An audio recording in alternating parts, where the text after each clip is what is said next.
皆さんこんにちは。このチャンネルでは私が実際に宿泊した東北中心の温泉旅館を毎週ご紹介しています。今回は2021年総集編第2弾として東北、栃木、函館の温泉ホテル12宿について各施設を 3,4 分程度でホテルの概要からお部屋、お風呂、食事までご紹介していきます。ご紹介順は個人的に気に入った宿を後半に持ってきていますが、どの温泉ホテルも甲乙つけがたい良さがありますので、ぜひチャンネル登録の上じっくりご覧いただいて皆さんのお気に入りの宿を見つけてみてください。なお各温泉ホテルの詳細は説明欄のリンクからご覧いただくことができます。また2020年総集編および2021年総集編第1弾でもたくさんの宿をまとめてご紹介していますので、そちらも合わせてご覧いただけると嬉しいです。それではスタートです。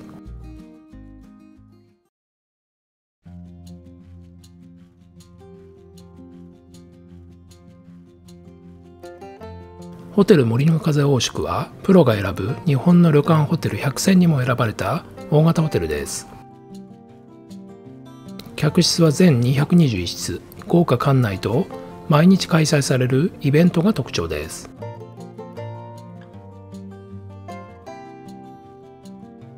こちらのロビーラウンジの奥には岩手山が見えます。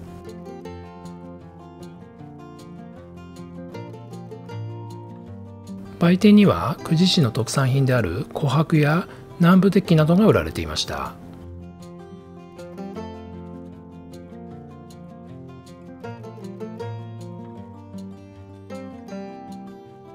露天風呂付き客室フロアの色彩では色浴衣を借りることができます。今回のお部屋は露天風呂付き客室ルリ。お部屋は和室とリビングで全体で50平米ぐらいでした。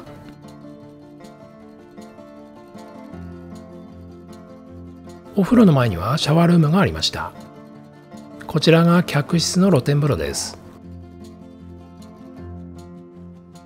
泉質は pH8.8 のアルカリ性単純泉で無色透明でした。屋根はかかっていますが、お風呂からの景色はなかなか良かったですよ。かつてケンジワールドというウォーターパークがあった敷地はフラワー&ガーデン森の風になっていて、夜はイルミネーションが点灯されます。館内でのエンターテインメントは森の風大宿の特徴の一つです。こちらはスタンプラリー。今回は貸し切り風呂をお借りしました。貸し切り風呂は6つあり、岩風呂、ヒノキ風呂、石風呂の3種類がありました。大浴場は洋風と和風の2種類あり、男女で交代制になっていました。こちらは洋風の大浴場の内湯、石のお風呂でしたよ。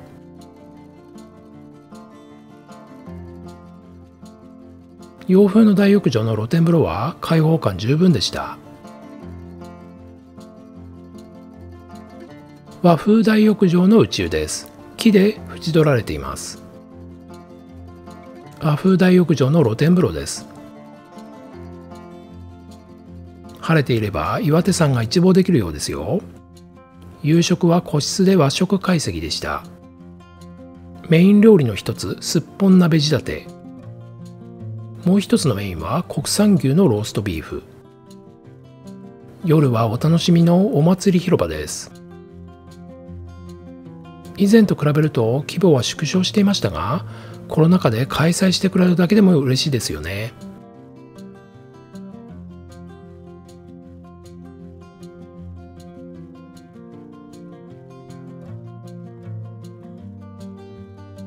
朝食も同じ会場で和食膳です。寄せ豆腐は熱々でとても美味しかったですよ。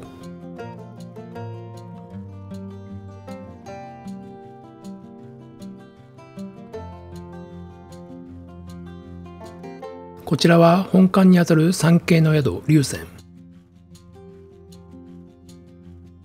関山長月は龍泉の別邸として2009年にオープンしました。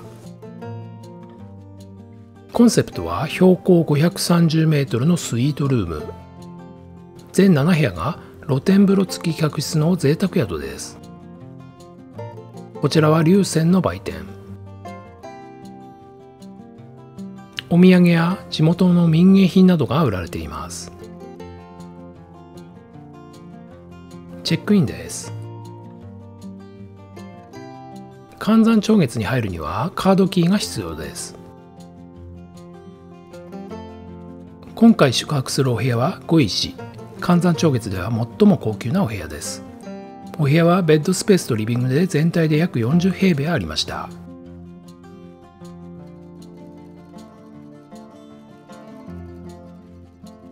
周りはすべて山です。自然の中にあることが実感できます。冷蔵庫にはスイーツが用意されていました。露天風呂の前にはシャワールームがありました。小石には露天風呂が2つあり、こちらは半露天のお風呂です。こちらが露天風呂、石をくり抜いた湯船になっています。泉質は弱アルカリ性の単純泉、加水なしの源泉 100% かけ流しです。ちょっと狭めですが開放感十分の露天風呂でしたよ。関山町月の宿泊者はこちらのラウンジを利用できます。いつでも生ビールが飲めるのは嬉しいですよね。龍泉の貸し切り風呂青根の湯は空いていれば利用できます。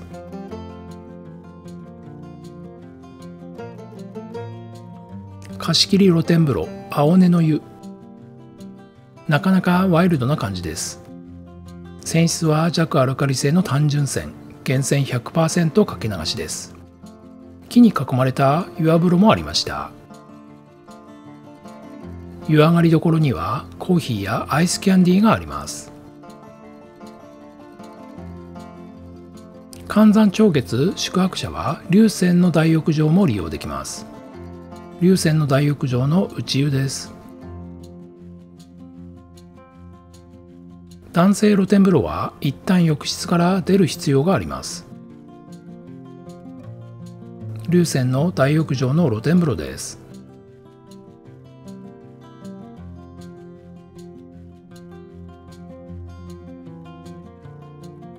夕食は個室会場で和食会席でした。メイン料理はハモと松茸のしゃぶ仕立て、A5仙台牛すき焼きから選べました。こちらはお子様膳、洋食でしたよ。メイン料理の一つ、A5仙台牛すき焼き。共通のメイン料理、A5仙台牛と柔らか子牛、松茸の鉄板焼きです。焼き栗飯うなぎ茶漬け、関山風、これも絶品でした。朝食もとても豪華でしたよ。朝食の鍋物は湯豆腐と水餃子。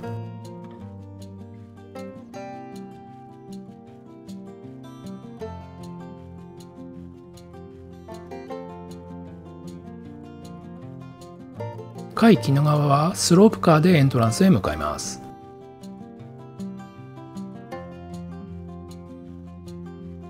界鬼怒川は2015年11月に新規オープンした全48室で、うち露天風呂付き客室が20部屋の贅沢宿です。温泉旅館としては珍しく、ペットと泊まれるお部屋もありますよ。フロントロビーからラウンジはとても開放的になっています。館内ではお部屋を含め至る所で栃木の民芸品が使用されています。益子焼の作家とその作品が展示されていて、美術館のようでした。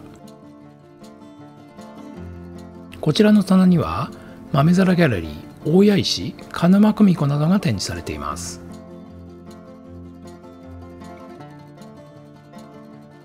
売店です。貝オリジナルのお菓子や民芸品などが売られています。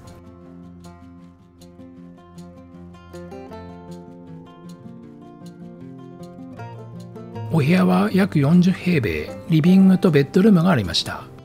ベランダからの景色です。手前の庭と奥の山がいい感じで紅葉していましたよ。リビングルームです。お部屋には栃木の民芸品が多用されています。ベッドルームです。セミダブル程度のローベッドが2つ。ここにも黒羽藍染めと鹿沼組子が使われていました。コーヒーカップは益子焼です。トイレは洗面と一体になっていました。アメニティは風呂敷に入っていました。露天風呂の前にはシャワールームがありました。こちらが客室の露天風呂です。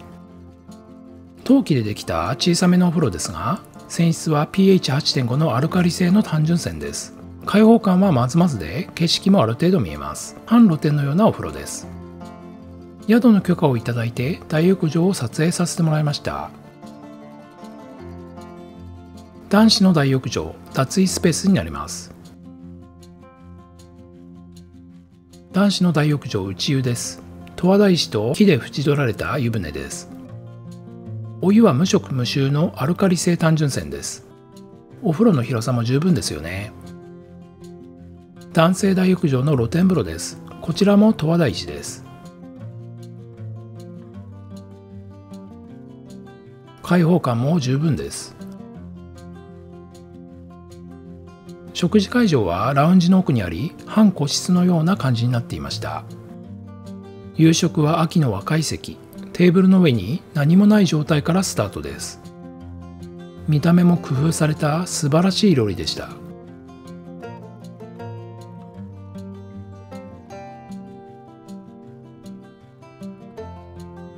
土鍋ご飯はもみじ鯛の割り地焼きと松茸の炊き込みご飯でした。星野リゾートといえばご当地学をはじめとしたイベントが充実しています。この時は温泉いろはと益子焼きナイトを楽しみました。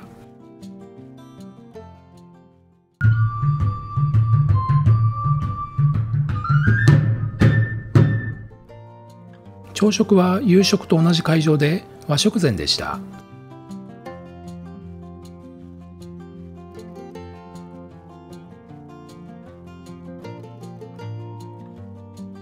大川荘は芦ノ牧温泉では最も大型の全110部屋のホテルで、創業はなんと江戸時代。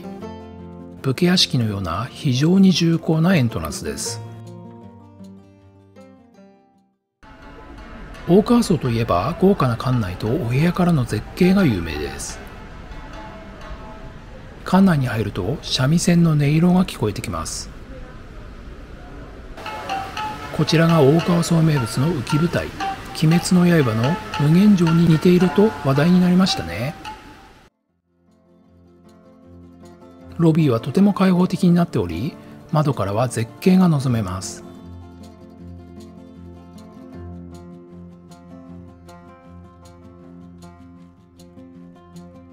会津の伝統工芸品のコーナーです。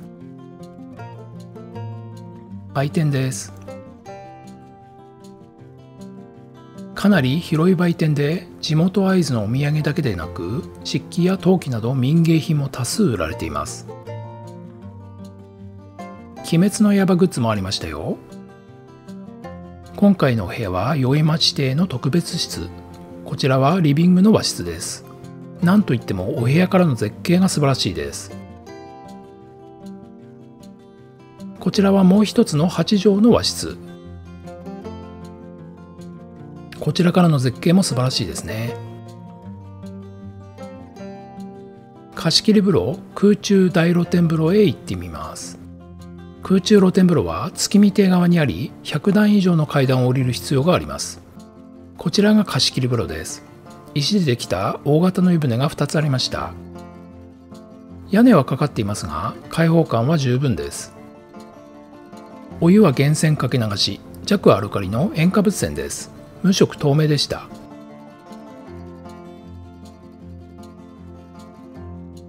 許可をいただいて大浴場を撮影させてもらいました。脱衣スペースです。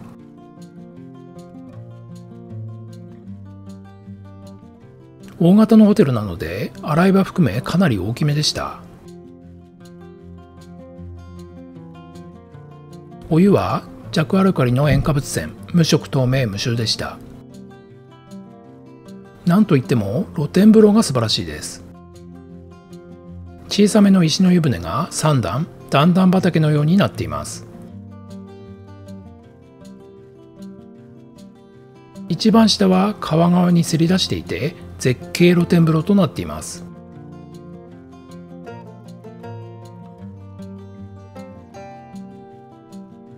男性のピンクソルトサウナ日だまり。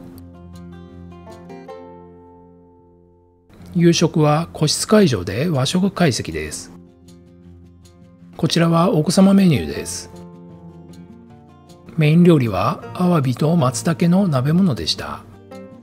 もう一つのメインは福島県産サーロインの温しゃぶ。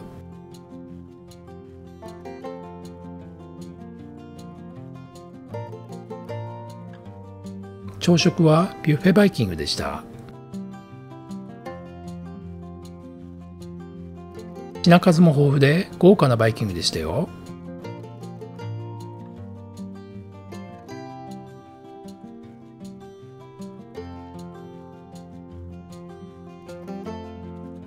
湯の川温泉は定山渓温泉、登別温泉とともに北海道三大温泉郷の一つです。坊労野口函館は多くの部屋が60平米以上の高級ホテルです。ロビーにはロングカウンターのバーや野口文庫がありました。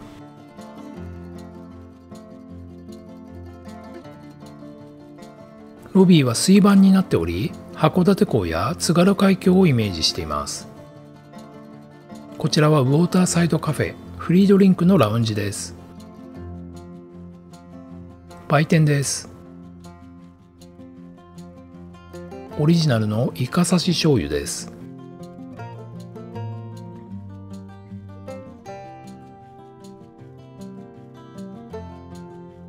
チェックインは老舗和菓子店銀月のお団子をいただきながらラウンジで行いました。今回のお部屋は露天風呂、岩盤浴付き和モダン客室です。津軽海峡、函館競馬場が一望できます。そしてなんと飛行機が真上を通過します。飛行機好きにはたまりませんね。冷蔵庫内の飲み物は無料です。こちらはベッドルーム、セミダブルベッドが2つありました。ロゴマークにはとてもこだわっていました。お部屋にはヒノキの半露天風呂がありました。お湯は弱酸性の塩化物泉で無色無臭でした。こちらは岩盤浴室。お部屋にあるのはとても珍しいですよね。大浴場です。こちらは大浴場の内湯です。とても横長の湯船からは函館山の絶景が見えます。露天風呂はとても開放的でした。泉質はお部屋と同様の弱酸性の塩化物泉です。真上を飛行機が通過します。通過時刻も掲示されています。湯上がりのラウンジです。大浴場の隣にあり、冷えたビールなどがフリードリンクでした。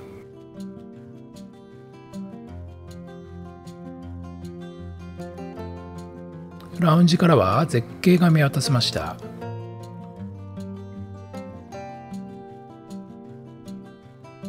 食事は半個室のような会場でした。一品ずつ説明しながら運んでくれます。食事は素晴らしかったですよ。前菜です。器も素晴らしいですよね。メイン料理の一つ、北海道産キンキのポワレと冷製ブイヤベース。もう一つのメイン、十勝牛サーロインの炭火焼き。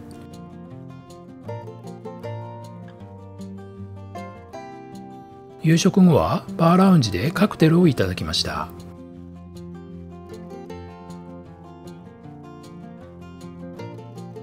朝食は和食と洋食から選択できます。こちらは和食。子供用の朝食です。エッグベネディクト。パンはその場で温めます。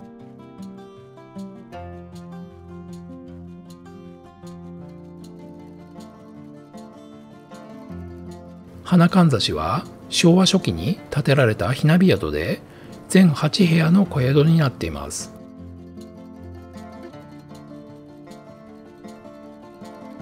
ロビーでは工芸品のようなものが多数飾られていて、見るだけで楽しめます。多くのものは購入も可能です。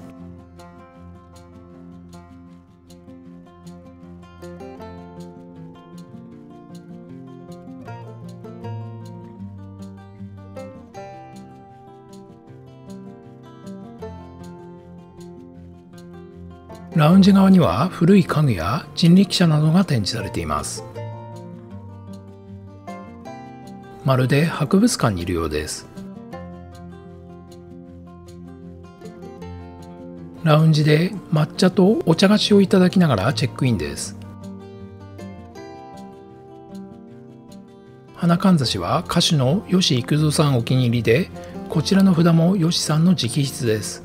今回のお部屋は露天風呂付き片栗8畳の和室二間となっています。随所に古さを残していて、昭和初期の雰囲気を感じられます。こちらはダイニングです。もともと2部屋だったものを改装で1部屋にしたように見えます。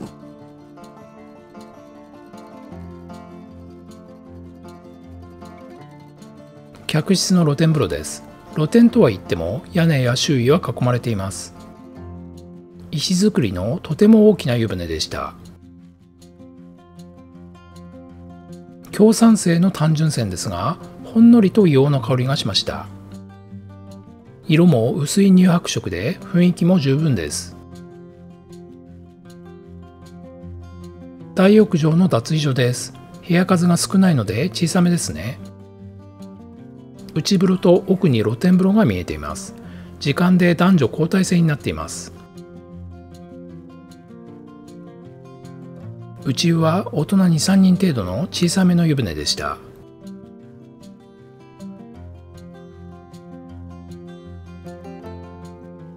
露天風呂は木造りで大きさも広めです。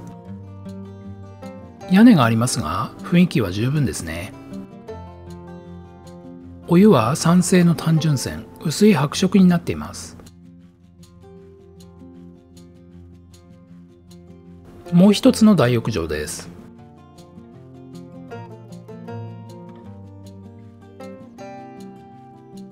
内湯はほぼ同様ですが、こちらには露天風呂はありません。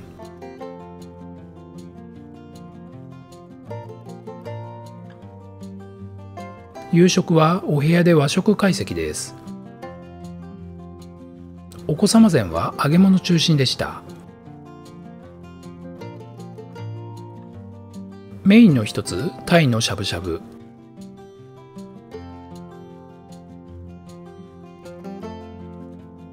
こちらもメイン、アワビの春菜蒸し焼き。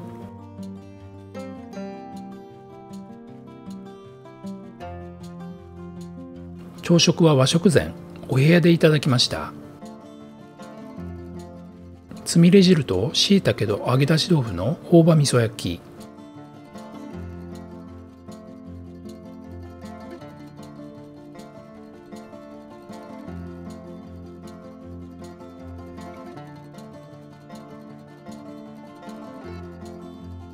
紅葉のいろは坂を通り抜けるとすぐに界日光に到着します。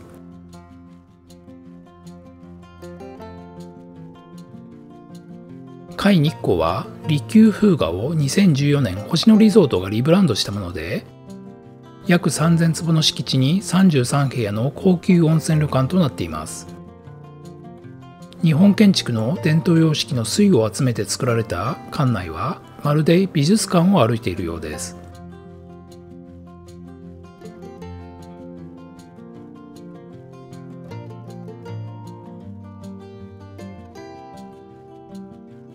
こちらはメインラウンジのトラベルライブラリー。鹿沼組子の装飾と中禅寺湖の絶景が見事です。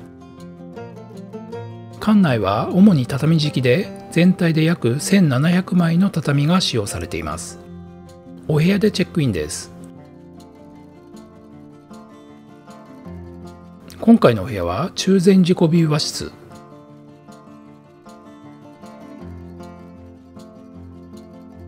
なんといってもお部屋からのこの絶景が最高でした。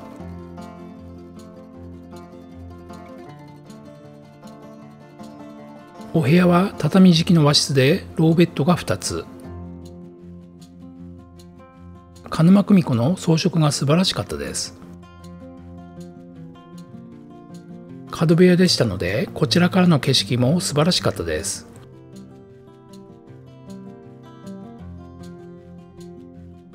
貸切風呂をご紹介します。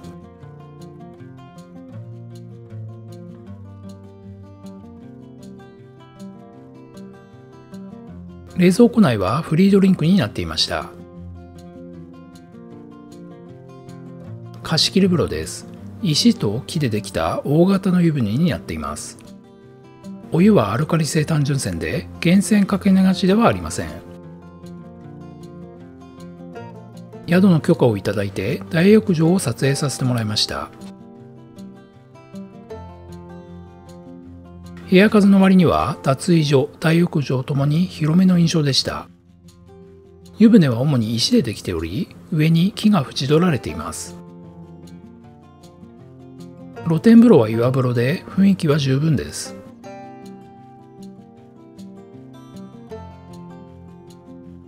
畳敷きの湯上がりどころも広くていい感じでした。売店です。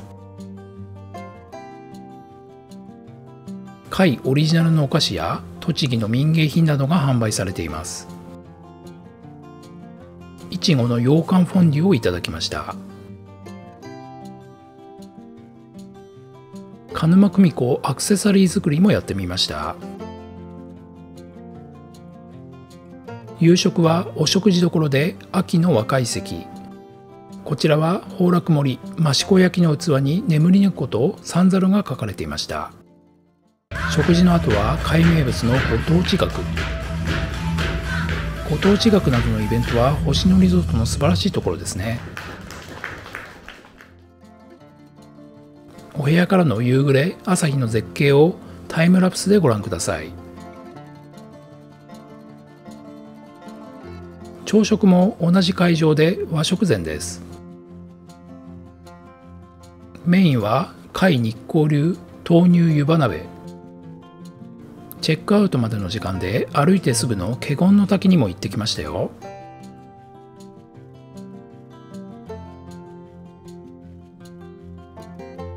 湯の川プリンスホテル渚邸は津軽海峡を目の前に臨む大型のホテルです。2019年にかけて大幅リニューアルされたため、館内はとても新しくなっています。こちらはラウンジ。こちらでウェルカムドリンクをいただくことができます。ワインをいただきながらチェックインを待ちました。売店です。お土産や函館の名産品などが売られています。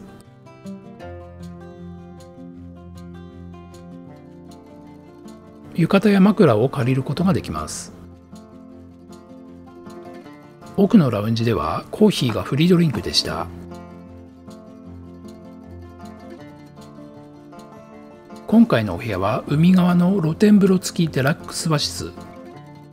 お部屋の広さは38平米、2019年にリニューアルのため新しくなっています。渚邸の特徴は全185部屋のうち115室が露天風呂付きの客室である点です。露天風呂付きでも海側と町側の客室がありますのでご注意ください。なんといってもこの絶景です。津軽海峡から函館山まで一望できます。泉質はほぼ中性の塩化物泉です。わずかに濁っていますが無色無臭です。男性大浴場は露天風呂が海に面しており特徴的です。内はとても広く多種類の湯船がありました。女性大浴場は2階にあり、こちらも同様にとても広くなっています。女性の大浴場露天風呂です。夕食は半個室の水琴亭和服の中井さんが案内してくれました。前菜です。見た目も素晴らしいですね。メインの一つ、和牛3種にシチュー仕立て。夕食後、布団が敷かれていました。お風呂からの夜景です。遠くに見える白い光はイカ釣り漁船です。朝食ビュッフェはとても広い会場でした。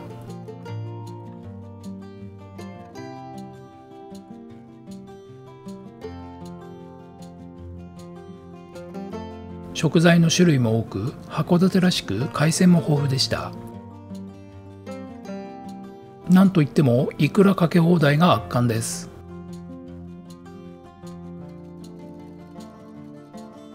イクラ丼です。めちゃうまでしたよ。函館朝市名物のイカ釣り堀へ行ってきました。釣ったイカはその場で刺身にしていただけます。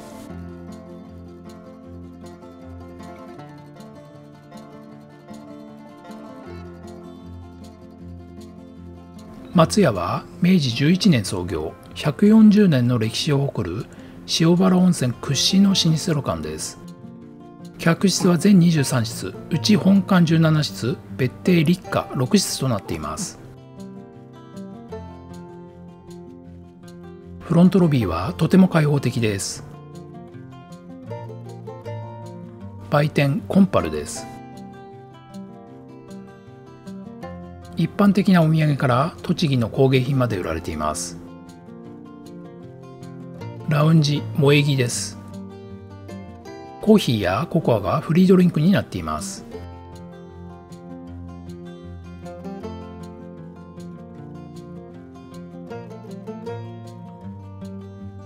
今回のお部屋は露天風呂付き特別室水清浴です。広さは80平米と広く、とても開放的になっています。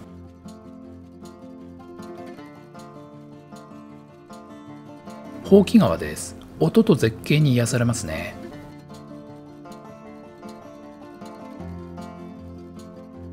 山肌の木々もうっすらと紅葉していて綺麗でした。こちらが水清浴の客室露天風呂です。信楽焼の陶器でできた湯船で川を見ながら入ることができます。泉質は弱酸性の塩化物泉。無色透明無臭ですが、ぬるぬる感があります。宿の許可をいただいて大浴場を撮影させてもらいました。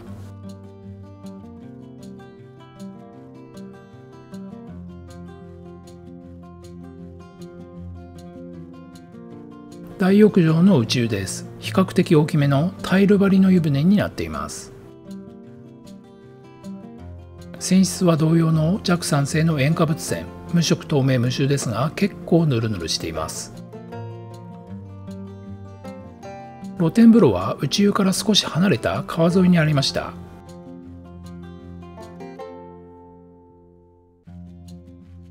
大浴場の露天風呂です。全体が木造りでいい雰囲気です。川が目の前にありました。お湯がぬるぬるのため結構滑ります。野天風呂、岩の湯と不動の湯を見に行きます。どちらも以前は入浴できたようですが、今は落石の危険のため、岩の湯は橋の上から見るだけになっています。不動の湯は足湯になっていました。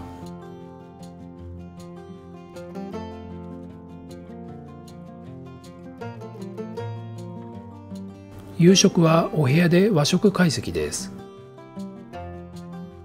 サメの軟骨やカツイワナの刺身もいただきました。お子様膳です。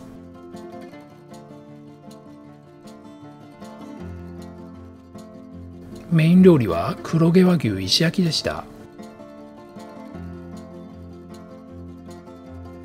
朝食は和食膳です。イワナの魚卵など豪華メニューでしたよ。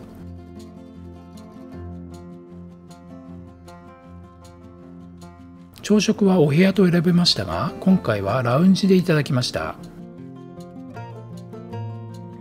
子供用の朝食膳です。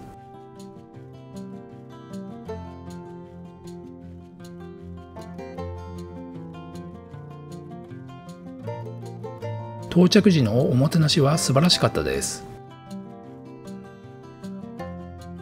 八幡屋は全145室で、小畑温泉では最も大型のホテルとなります。2016年にプロが選ぶ日本の旅館100選全国一となりましたが、その理由がわかるような素晴らしい宿泊でした。フロントロビーです。とても豪華な雰囲気です。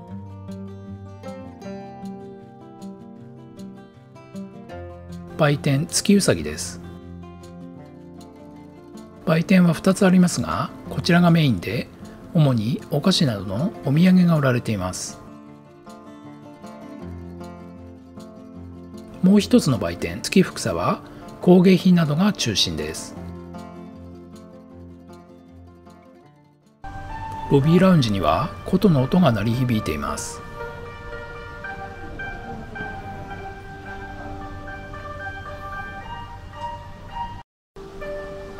なんと吹き抜けの館内中央で琴の生演奏がされていました。とても豪華な雰囲気となっています。外にはプールがあり、夏は入ることもできます。今回のお部屋は当月館和洋室。景色は素晴らしいものでした。右には鳥居、左には桔梗亭が見えます。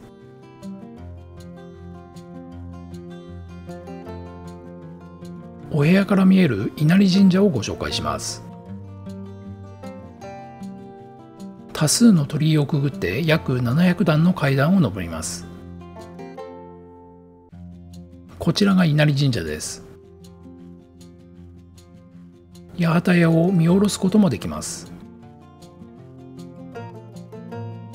別邸桔梗亭にはお食事処や貸切風呂、大浴場があります。貸切風呂は4つありますが、今回は山の根をお借りしました。貸切風呂山の根、御影石でできたとても広くて高級感のある湯船です。泉質はアルカリ性の単純泉、無色透明ですが少しぬるぬるします。人工の滝が見えて景色も素晴らしかったです。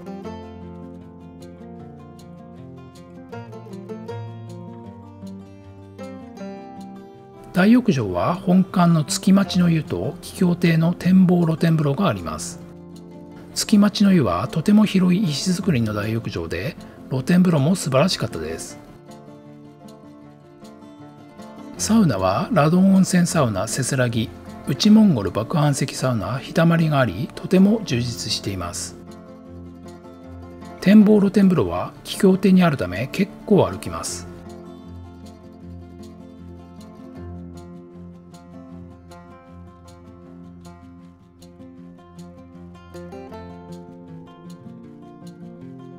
こちらが展望台露天風呂谷の湯です。谷の湯には露天風呂が3つあり、いずれも石で作られた素晴らしいものでした。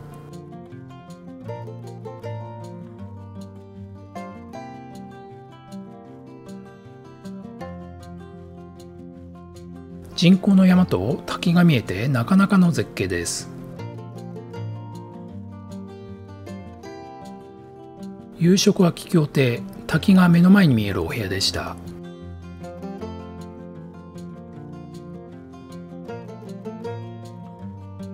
こちらはお子様膳。メイン料理の一つ、和牛ステーキ石焼き。もう一つのメインはアワビと魚介、カニ味噌蒸し焼き。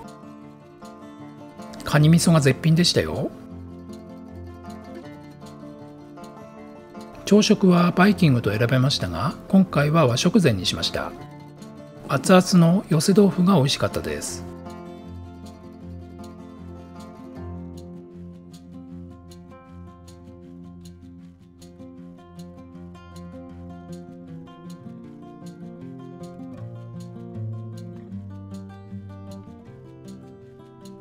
高湯温泉はじゃらん全国温泉地満足度ランキングで第1位に輝いた名湯です。今回は日本人を守る会会員ひげの家に宿泊しました。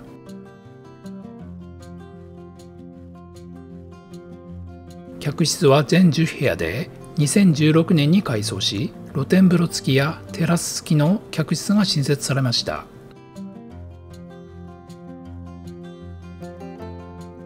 こちらはフロント前のラウンジです。売店もありました。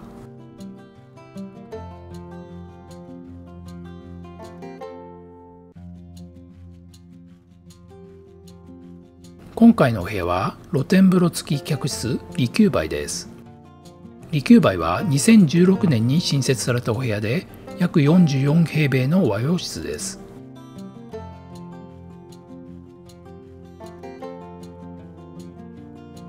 こちらが客室の露天風呂です。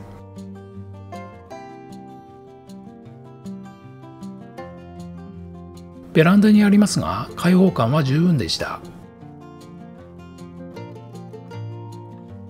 源泉を引いている木箱です。源泉は高湯26番滝の湯 pH2.7 の強酸性硫黄泉です。お部屋で源泉 100% かけ流しの素晴らしいお湯を楽しむことができます。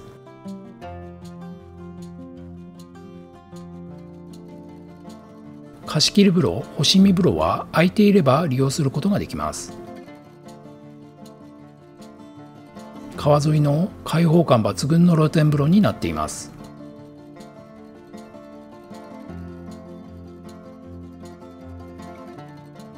源泉は高湯16番千木の湯強酸性の硫黄泉です。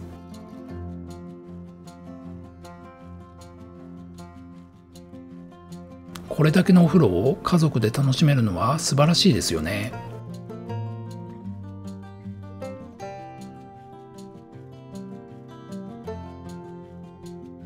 大浴場千木の湯。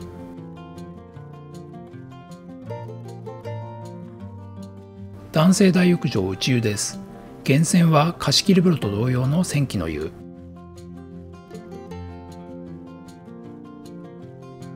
男性露天風呂滝の湯は少し離れたところにあります。男性露天風呂滝の湯。源泉はお部屋と同様の滝の湯です。使われている木材もいい雰囲気を出しています。川沿いの素晴らしいお風呂です。女性大浴場内湯です。男性とほぼ対称な作りになっています。女性大浴場の露天風呂です。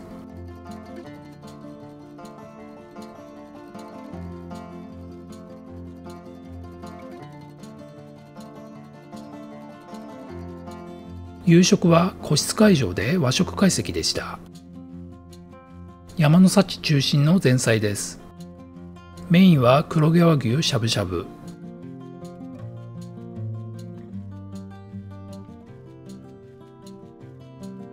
朝食も同じお部屋で和食膳でした。寄せ豆腐がとろっとろで美味しかったですよ。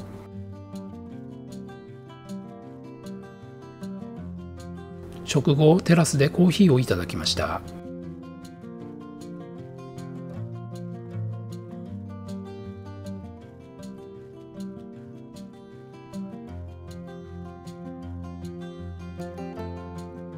最後にご紹介するのは日本を代表する秘湯中の秘湯乳頭温泉。鶴の湯の別館全10室の一軒宿山の宿。地元の雑木とかやぶき屋根を利用した建物は平成6年のオープンです。山の宿の宿泊者は本館鶴の湯に入浴できます。館内は非常に雰囲気のいいひなび宿となっています。小さな売店がありました。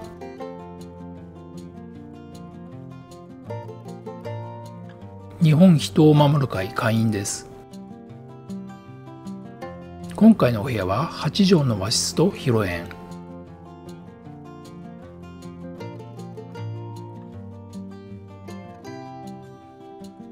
景色はあまりよくありません。山の宿には大浴場はなく貸し切り風呂のみとなっており、空いていれば入ることができます。こちらは露天風呂湯の台。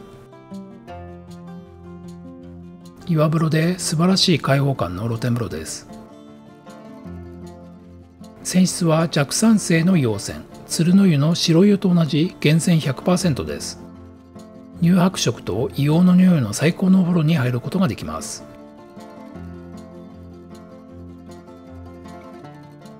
貸し切り風呂の内湯は2つ、東の湯と西の湯です。どちらも湯船からお風呂全体が木造りのとてもいい雰囲気の内湯です。大きな窓からの景色は絵を見ているようでした。眼下には千達川が流れています。お湯は露天風呂と同様に鶴の湯の源泉 100% です。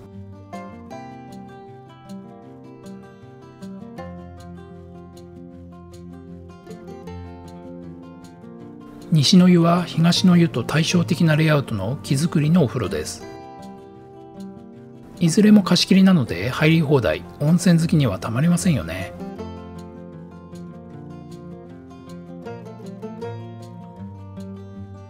夕食は食事処いおりです。なかなか体験できないいろりを囲んでの食事です。あらかじめイワナが炭火で焼かれていました。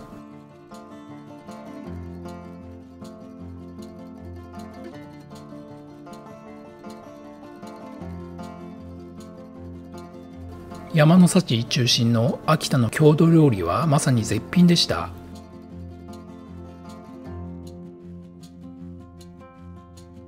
こちらが鶴の湯名物山の芋鍋、本家鶴の湯と同じ料理です。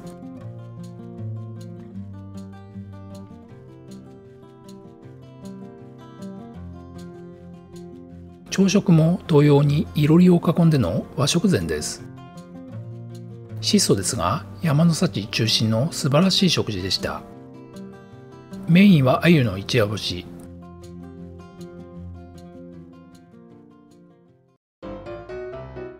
最後までご覧いただきありがとうございました。これからもいろいろな宿をご紹介してまいりますので、チャンネル登録いただいて引き続きご覧ください。